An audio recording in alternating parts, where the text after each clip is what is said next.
Mayong hapon, Mindanao. Ako si Sara Hilomen Velasco. Usa ka 5 anyos nga batang lalaki ang samdan human naipit ang kamot sa escalator sa usa ka mall sa Cagayan de Oro City. Ang detalye sa report ni James Paulo Yap. Nabulabog kining usa ka parte sa mall sa Cagayan de Oro City. Dihang kalit nga naipit sa escalator sa second floor kining usa ka 5 anyos nga batang lalaki pasado alauna sa hapon adlong Domingo. Daling miresponde ang kapulisan sa Police Station 5 Puntod ug ang mga personahe sa Oro Rescue. Sumala pa nga naipit sa escalator ang kamot sa maong bata.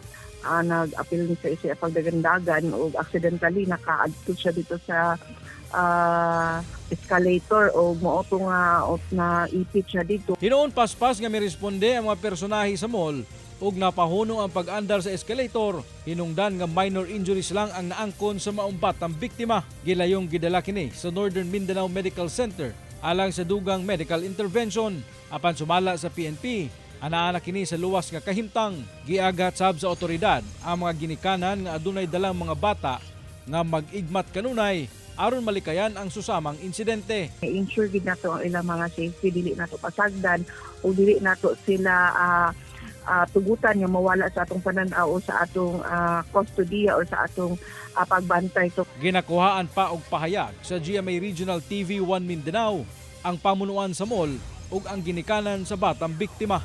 Ako si James Paulo Yap, 1 Mindanao.